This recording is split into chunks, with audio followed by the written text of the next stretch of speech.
I'm Ed Heil, and you're listening to Crushing Club Marketing. Today, we're going to talk about blogging with our good buddy, Evan Dean. Evan is an inbound marketing and channel consultant at HubSpot in Cambridge, Massachusetts. He works with businesses to help them get more out of their online presence by driving more traffic to their website and converting those visitors into leads. One way he does that is through blog content. We'll introduce you to the idea and why it just might make sense for your club. Hey, thanks for plugging into this episode of Crushing Club Marketing. So today's conversation with Evan Dean of HubSpot comes from presentations that I've done with various club organizations over the past several years on storytelling. So club storytelling, how to find the stories in your club, how to tell those stories. And you and I both know that you've got a lot of stories at your clubs. And some of the stories are better than others, but the fact remains there are a lot of stories inside the walls of your clubs. And there are stories about your members, stories about your staff, stories about events, and the people who've been part of those big moments in your club history. And the problem that most clubs have is that they don't have a way to share these stories. And most of them, believe it or not, can be used in your marketing and especially in your member engagement. But, you know, these stories take time. They take time to find, and they take some know-how as far as how to tell them and where to put them and how to get them seen. So that's why we have Evan Dean with us today. And Evan, thanks so much for being with us. How you doing? I'm doing quite well, Ed. Good to hear from you. Always a pleasure. Yeah. Hey, you know what's interesting? A lot of the people that I talk to in club marketing are familiar with HubSpot because they read their blogs, but a lot of people don't really know who HubSpot is. For our listeners who are not familiar with HubSpot, can you help them understand the company and what they do and how they help people? Yeah, sure. So HubSpot is a marketing software company. So we're out of Cambridge, Massachusetts. We now have offices kind of around the globe. We started back in 2006. I started at HubSpot in 2012. And really what the HubSpot software is about, we're a software company. And the software that we produce is for managing your online presence. So things like your website, email, social media, and how you really interact with people online. The software that we've created is really about doing a type of marketing that we call inbound marketing. So HubSpot literally wrote the book on the subject of inbound marketing. And what that means is marketing in a way that's not necessarily going and reaching out to people, but helping them find you online and facilitating that decision to do business with you. So what's interesting, a lot of people who are in club marketing, the word, first of all, marketing for private clubs in some ways has been taboo for a long time, just given the nature of the business. And one of the things about HubSpot software is that it bucks the idea of traditional marketing. And one of my favorite lines is it's the create marketing that people love. But how do they do that? Yeah, I think that's one of those things. I've been at HubSpot for a while, and they've managed to keep me around because we actually do that, right? And I think what we mean by that is marketing has traditionally kind of been in your face, right? So you remember pop-up advertisements of the late 90s, and of course we always get junk mail and radio advertisement. There's things that are very disruptive for us. And in the concept of inbound marketing, which we implement through the HubSpot software, like I said, it's more about helping people find you online. So when someone has a need or a problem, you are assuring that they find the content that you've created to help them solve that problem or fit that need. And when we say create marketing which people love, what we really mean is doing business in a way that helps people understand how your products or services can help them without necessarily shoving it down their throat. Awesome. Great setup for and segue for today's topic, which is about blogging. And it seems like for a lot of people, they don't even know they're reading a blog sometimes. And if you had been introduced to the idea of blogging in the 90s, it might feel like something that's old and outdated and geez, do people even blog anymore? I mean, I remember one time I was talking to someone and they were like, hey, I don't read blogs. And I said, you know what? I bet you don't realize you are, but chances are when you're Googling information, you're going to end up on someone's blog somewhere. And the guy looked at me like, really? And so from maybe at a super high level, what is a blog, Evan? Yeah, well, I think we could talk about it at first in the way that you've kind of introduced it there, like the way that we used to think of blogs in the 90s. So a blog, first of all, that's short for weblog, right? Yeah. So a web meaning the internet and a log meaning kind of like a diary. And that's sort of how it started, right? And that was the nature of them at first. They were more like these kind of informal diary-style text entries and posts, And in that way, they weren't always super helpful.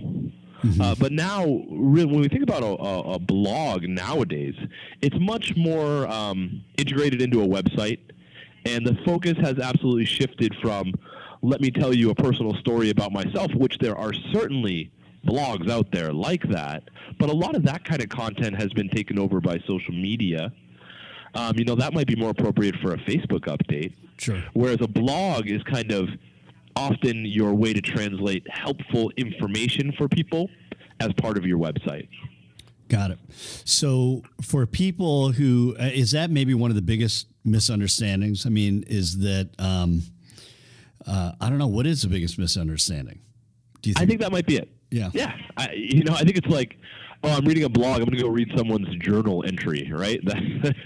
And, I think it's not unfair because there's always still part of that. Anytime you encounter a history of the internet, those things stick with us. I made mentions of pop-ups earlier. Yeah. And for anyone who's like a child of the 90s or was there for the early internet, like the pop-up, it has a very bad connotation for many of us. Like That's just the internet at its absolute worst. I feel like if you've ever read a web page that you thought was helpful, you probably have read a blog post. Yeah, exactly. If you ever Googled something and found something like how to do something, probably read a blog. Why should, I mean, in fairness, you work with a lot of types of businesses, B2B, B2C, and in your experience and the number, I mean, you're juggling 80 HubSpot partners, which is phenomenal. However, when you think about the cross section of your, the businesses that you come across, why do those businesses blog? What's the kind of underlying purpose? Yeah, and it's funny that you say that, right? Because in my position, I have worked with just so many types of businesses out there, and everyone sees value in having some kind of online presence. It's 2018. You have to have some sort of online presence, I think, to have credibility in a lot of ways. But the reason that I think that blogging is almost always a part of that is that for the types of businesses that I work with and for a lot of businesses who see value in doing online marketing, there's usually a few kind of general commonalities, which is a good amount of value to a lead, right? So there's value in being found online for them. Right. And oftentimes that's either like a high value decision, something like, like an airplane turbine, perhaps, or a lifetime value sort of decision. So you may be a subscriber to our tools or our software, or you're going to stick with us for a while and do business with us for a long time. Then the other component, which I think we have to highlight, is the decision-making process to do business with someone. So if you run a business where someone needs to make a decision to do business with you, they're going to research the topic, they're going to research who you are and what you do. Well, you want to assure that that content is available to them online in a way which they can find. And by find, I mean the way that they're searching for it through search tools like Google and Bing. And all too often, a blog is just a really great vehicle for doing that. Right, okay, so this concept is new to a lot of our listeners, and you may be sitting there trying to increase your member base, or maybe you're trying to drive more weddings and catering events to your club. And I just want to make sure that you understand that a lot of successful businesses today are using blogs as a way to increase the number of their qualified leads. So you're just putting it in club terms, blogs can be used to help increase leads for new members as well as for weddings, catering events rather. And, if you're a golf club, blogs can also be used as a way to increase your Monday golf events. For example, and let's just break it down anecdotally. As membership directors and GMs know, there's a very strong word of mouth component to finding a new club or learning about a club for someone who's looking into those options. And so if I'm that guy and I'm interested in joining a private club and my buddy says, hey, Farm Meadows is a club near you, just making up that name, you should check it out. Well, the first thing I'm going to do is I'm going to go online, especially if I've never heard of the club or I'm not that familiar with the club. I'm going to go online. I'm going to go to their website, and I'll probably start digging around to try to do as much research as possible because I want to see if it's the kind of place I'd want to spend my time. And I want to see if they have activities that my family and I would want to be part of. And of course, the big thing is I want to get a feeling for whether or not I would fit in. And I can pull all this information from the website and, digging around and seeing what's there. So blogs can be really helpful in that way. They're like a window into the club that can show people what it's really like to be a member. And they get that through the posts that are shared on the blog, through the stories that are within the posts about the members or about the events. And that blog can really give the reader a very honest sense for what club life looks like for your club. And everyone who belongs to a club knows, we all realize that every club has its own personality, has its own vibe. And what better way to showcase that than through a club blog? And, Evan, let's face it, the club business is like every other business, and you've got a lot of different types of businesses you work with. But especially in the hospitality world, if you think of hotels, clubs are a lot like them. And as consumers, we're doing our homework online before we invest time in a club tour. So I think there's kind of two things that are going to be significant in that example that you're giving. One is just getting found and how you're getting found. Mm-hmm. So, I think, what did you say? Farm Meadows, right? So I may do fictitious. That. Yeah, and I think I feel like that's the name of a real golf course near me, man. We'll Google it. Yeah, well, exactly, right? So you said Farm Meadows. I'm going to do a search for it. And at the minimum, Farm Meadows needs to come up in that search. Right. But then, and that's good, and that's actually fairly easily accomplishable just by having a website. Now, what's moreover important than that is now my decision to say, well, do I want to go to Farm Meadows? What are the things that I care about?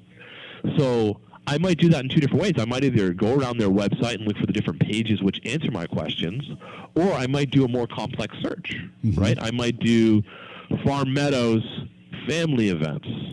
Right. I might do Farm Meadows trial period. Mm-hmm. Farm Meadows for friendly. New people. Yeah, or for new people. Kid right. friendly. Yep. Yeah, exactly, right? And for me, literally, it would be those things around new stuff. I don't have kids, but I would certainly be a new guy at Farm Meadows. I don't even know if it's real yet. Right. So let's break that down. There are a couple things then that we're talking about. One is that idea of like having, you talk about the online presence, in which what we're really saying is that, are you able to be found by people who are looking for the things that you offer, right? And do you have, and what does that look like when they find you? Exactly. So often, as I've talked to some groups about in the past, is that your blog content is a great place to put newsletter type information for clubs that are managing a newsletter, and some very robust newsletters. There are potentially some great stories that can end up in the blog that Yeah. are really useful for people who are trying to learn about the club, right? So people think like, well, wait, Evan, you're talking about online marketing and all this stuff, and we don't market, and I don't like the idea, and we don't even like talking about marketing. But when you're putting on stories about, I was speaking to a club marketing communications person a couple weeks ago, and they were sharing a story that they ran about one of their instructors, their tennis instructor, who just been recognized nationally. And I thought, wow, that's a great story. It's recognizing that person in your club. It's sharing that great news with your members. And if you're vetting the club and you are really interested in the tennis program, that blog could really showcase your club in a way that's different than you might find from, another club in the area. I think, one of the maybe golden rules of operating on the internet is this something that you are proud of? Is this something, honest and good, and it's easy when you use that kind of language, right? But most of the stuff we're talking about, that's the case. Now, if I was to maybe look through what you're talking about and share that as an example, if I did have this great story about my tennis pro and I was to share that via email, in the real world, that would be the equivalent of me like writing that down on a note, Ed, and then handing it to you. And that's great. Now you know that it happened, but is that a secret? Like, why wouldn't I maybe post that in the town square and let them know about this great tennis pro, be proud of them, share that information? And then when we go to the example of how that affects search, well, it is very much like the town square at that point. We were just talking about the example of Farm Meadows and their kids program. Well, if I was talking about Farm Meadows and their tennis pro, well, now that that's been posted in the town square, Evan Dean is going to go and find it when he's looking about information about Farm Meadows Tennis Pro. Because it's out there in public now. It's out there in public, yeah. Yeah. So let's just break this one down a little bit, and then we'll jump into the whole search part of it and how people actually find this. Because a lot of times people will say, yeah, that's great, but how are they going to find it? However, on the internet, we have to kind of think a little differently about that. If it's about getting found by people who are looking for it, we need to make sure that we're phrasing it in a way that's going to match their search. So they're looking for a club that has a great tennis pro. So you need to use the terms club and tennis pro. Right. And that means, and I know you want to get into that in a second, but no, go for that it. means that when someone actually does that search, Google's able to make that connection for them. Right. And we'll go ahead and just use Google because it's almost always Google, right? Yeah. And what happens is they'll look at the title of your web page, which Google is what a blog does. is. Yeah. Google does, yeah. Google goes and crawls it, or they index it. They make note of what you have written about based on the words that you have used. And then they will use that information to serve it up to someone who's doing that search.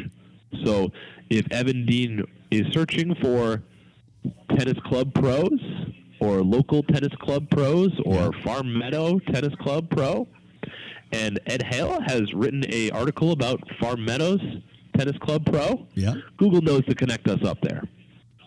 Got it. So the idea is that we have to be thinking like a search engine.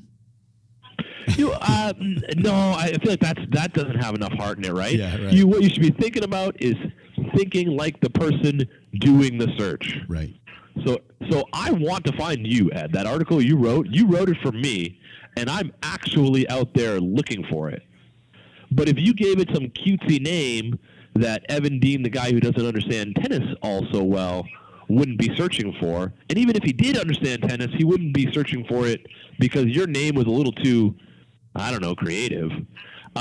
You're going to miss me. I'm going to miss you, actually, as a case. I'm looking for you, but you didn't give it the title that I was looking for. So let's talk a little bit more about that. We've had an opportunity to discuss how clubs can use their blog to put information about events, people, stories they can use their blog to publish those stories. Which can be so great for member engagement. Those posts can be used to put on a Facebook or in other social media, but primarily Facebook, I think, for most clubs. And it can create a great feel-good vibe for people who the stories are about and for people who might be, casually interested in the club, whether they're members or not in that case.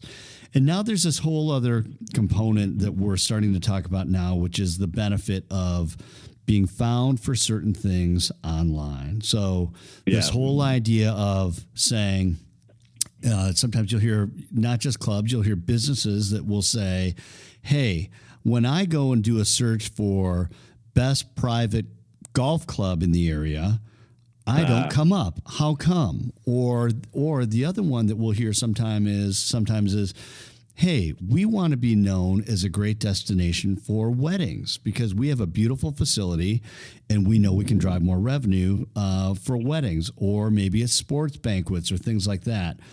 How can a blog help us accomplish those things so that we get found for things like best family club or private club, weddings, sports banquets, and things like that?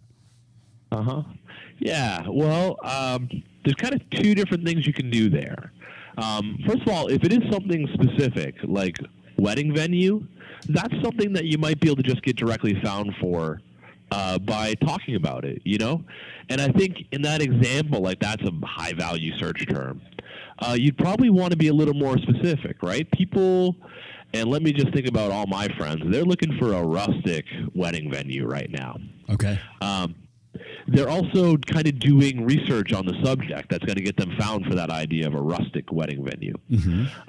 So as we blog about that, we talk about how our facilities can handle that, or we even just talk about the subject and the ideas of a rustic wedding. Here's 10 different things that you can do with mason jars, right? Right. Well, that stuff's going to get us found for that subject. Now, on the idea of like the qualifying search terms like best and like top 10, things like that. Yeah. Well, you can do some work around that. There's ways that you can get creative with it, and you can talk about the subjects. But for a lot of those, that's going to be kind of the it's going to be the trusted authority on the subject making the decision for us. So when you do those kind of top, when you do those top searches, we're often going to go to, it's going to be someone who like kind of creates media online. Okay. So like a golf magazine is likely going to be the best trusted resource for top clubs in an area. Got it. Or if it's a wedding, like the Wedding Wire or the Knot, or maybe you have some other online resources. Yep. Yeah. So and then things like Yelp, those are going to get found there. Okay. Now, what I'd say is that's not all just up in the air, and you absolutely can't expect them to be doing legwork. And actually, they're not testing out 10 different weddings at those facilities. Right. What they're doing is they're doing the initial searches. They're seeing what the different places in the area have to say about rustic weddings, which is a really popular topic. Sure. And then they're making their decision to index them and list them based on that information. So they're also using their online presence there. Go ahead. Were you going to keep going? Yeah, and I was going to say, and I don't know, there's some other things you can do as well. If you wanted to get found for the top 10 wedding venues, you might start talking online about what the top wedding venues, using that kind of language, have in common. Oh, and you might find yourself in a position where you're kind of pointing to some of your competitors, or at least some of the other people playing in your ecosystem. Yeah. And effectively what you're doing is you're making yourself the authority on the subject. Right. So that's a really interesting idea that I think a lot of people would go, but Evan, why would I ever write a blog to put my competitors on it? Yeah, right. What do you say to that? I would say, I don't know. I'm sure there's probably a lot of different metaphors you might be able to do, but I just imagine someone who feels confident enough to talk about the qualities of their competitors and other people in their space. And what I assume about that sort of person, and really we're talking about online entities, we're talking about memberships and clubs and things like that. But just think about it like a party. That's the most common metaphor. So nobody likes a person at a party who talks about themselves all night. Everybody likes that person at the party that's always got a compliment and is interested in other people. And in being that person, you gain a lot of respect and admiration and authority. That's something that a confident, successful person does. And it's also something all too often that a confident and successful business does. Right. We've talked about a lot of aspects of blogging. I thought what might be helpful for people listening to this podcast is some really helpful steps to get started. So a lot of the people that I come across, when I talk about blogging, they're really open to the idea. They think it sounds really interesting, compelling, and yet they just don't know where to start. Like they don't even down like a lot of clubs have beautiful websites with with stock images, no blog, but they might look really nice. What can these clubs do? What, if you could maybe run down, I'm going to put you on the spot a little bit here with this, but what are a few things that someone who's just wants to get started, and what are the steps they should take? I think as another kind of general rule here, if you're thinking about the person first, the technology will back you up. Okay. And what I mean by that is Google has gotten much, much better. Every year they get smarter, their algorithms get more complex, and really what they're trying to do is connect people better. And what they're really trying to do is connect people who I guess deserve to be connected or really should be connected. Google doesn't want to be scammed by the person who knows how to do online tricks. Right. They want the person who's using their search tool, their business, to find what they're looking for online. Right. So they've gotten much better about doing that. So what I would say is just focus on your people, and Google will do the work for you. Now, let me get a little more specific and a little more practical around that. So when you're thinking about your people, what I would say is look at what you do and try to break it down at a really high level conceptually. So, let's go with your example again. Farm Meadows, right? So at Farm Meadows, they've got, what do they got? They've got a tennis court. I know they've got a great tennis pro. We talked about her. Yep. They've got a golf course. They've got, I think they might have a spa over there at Farm Meadows. Yeah, sure. They've got some fabulous dining. But moreover, they're a place for community. They're a place for kids. They're a place for families and camaraderie, right? Yeah. So, and Ed, you probably, I don't know, I thought I covered it all right there. Yeah, I think you got it. I mean, it's a hell of a club. It's like I've been there before. So that's kind of what Farm Meadows does, and that's what they have to offer. So what I'd say you should do is take those things, and I just rattled off about 8 things. Sure. Think of them at a high level. What you could do is you could put them on like a whiteboard, even if you wanted to.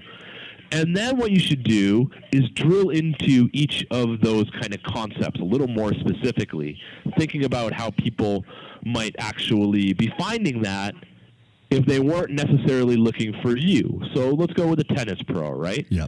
Well, so first of all, we might want some novices. We'd love to get new people at our club. So we might want to get found for people who are learning to play tennis. Okay. And you can always tell when I kind of like stutter step my words like that because I'm kind of identifying a keyword, right? Right. Yeah. Learning to play tennis. Right. That's a keyword we're looking for. Yeah. Learning to play tennis. Advanced tennis lessons. Tennis lessons from a pro. Mm-hmm. Playing tennis at a club. What do I wear to play tennis at a club? Right. All these things that someone who should be finding Farm Meadows online, what are they searching for in the category of tennis as a concept? And I'd write them all down. Right. And if I was really smart, I would talk to someone like Ed, and he would help me use some data to back that up. And he'd say, you know what? They're not searching for learning to play tennis. They're actually searching for how to play tennis. That's what the person who wants to learn to play tennis is searching for. Right. So we'd use a little data to help our concept be a little more specific to the people that are looking for us. Yep. So I've got my 8 things, my 8 high-level concepts, and then I got like 4 or 5 more specifics within that concept. Yeah. I now have 40 topics. Right. And I'm going to be blogging maybe about once a week.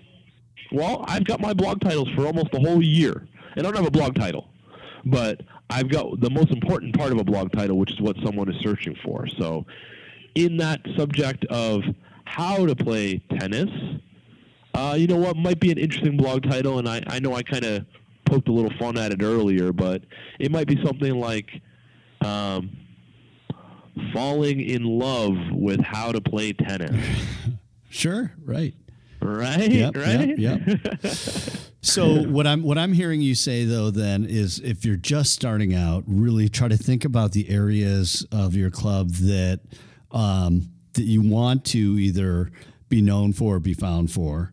Break those down. Or that you're unique for. Sure. Okay.